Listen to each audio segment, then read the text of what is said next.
All right, so the final lighting condition that I think I want to introduce at this stage in the game is something that's going to act a little bit more accurately to what we intend, right?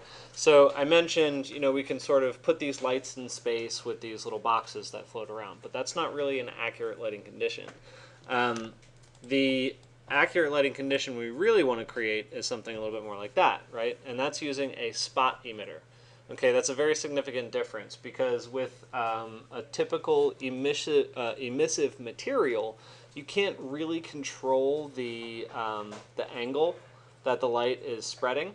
And then I think the term is called like the fall off angle, which is like how it starts to arc out and just kind of diffuses in the environment of the space. So there's a very particular type of emitter that allows you to do that here. And that would be if we go to new emitter and then open that one up. The setting is actually under the primary emitter setting menu. I don't know what you would call that, right? So it's not the title. Basically, this is the material title, and that's just about it, right? It has some visibility settings, that's it. But this is the actual emitter properties. So we have this projection type, which is called omni. That means the light comes from the source and just flows wherever it possibly can. So if you put a little sphere in space, then you've got a little sun floating around, tiny little sun. If we change this to spot, it has a couple of different properties. It introduces cone angle, fall off type, and then some blur stuff. The ones that you really need to play around with at first are just cone angle and fall off angle. So what I'm going to do is first and foremost, I'm going to switch my preview to show me what a spotlight is going to look like. And that's very significant. If I go back up to my material naming properties, or whatever you call that, the general properties, you can go down here to emitter spot. And then when you hit refresh, it's going to look like that. Yeah. So these get to be a lot of fun because what you can actually modify here is, how wide is the spread. So let's go to like, I don't know, 120 degrees, something like that. And let's refresh, and it goes really, really wide. And then when you go down, let's go down a little bit tighter. Let's say maybe, what was it before? It was 50 degrees or 45? Let's go down to 20 degrees. Oops, I didn't click out. Boom. There.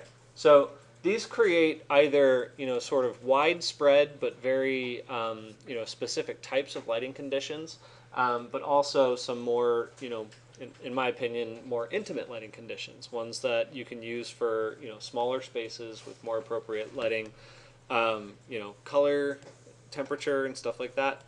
But the other thing I wanted to show you here, let's go back up to like a 60-degree cone angle, and let's change our fall-off angle to 30 degrees. Okay, so notice the actual core of the light is a little bit lighter, and the I guess where it's closer to the actual bulb, it's a little bit more solid. So let's go back down to 10 and look at that difference.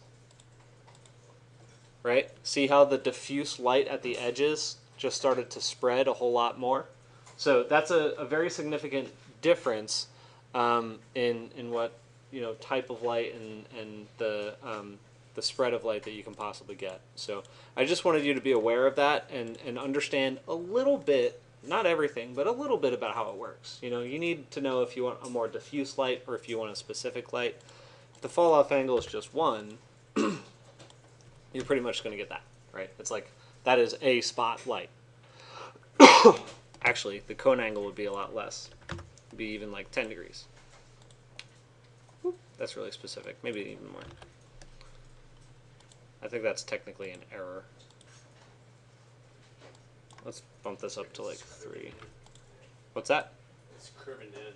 So yeah, it's probably too tight. I don't know if you can go down that deep. But anyway, that's a spotlight.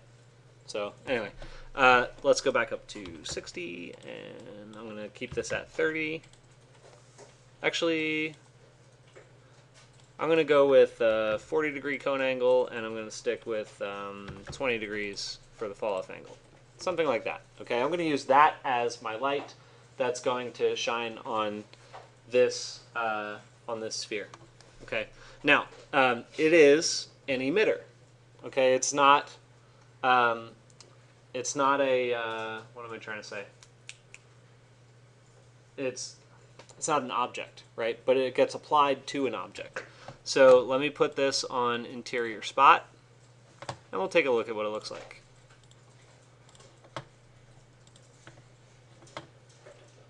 Give it a minute.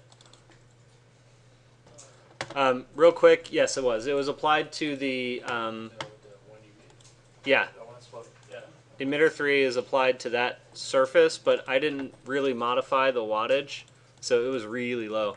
So I'm going to bump this to 750, and my efficacy I'll leave at 50. It looks really bright, but I don't think it's going to be all that bright. So.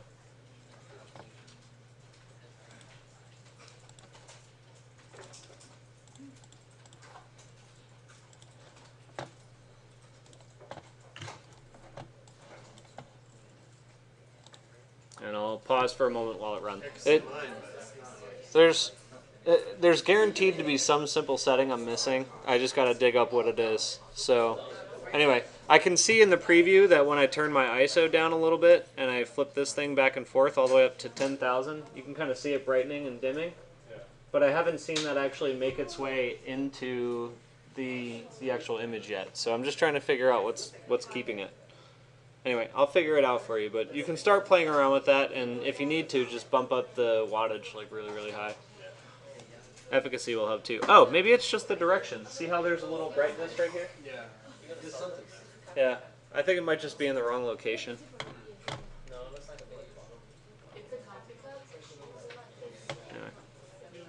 Anyway, something to play with. So.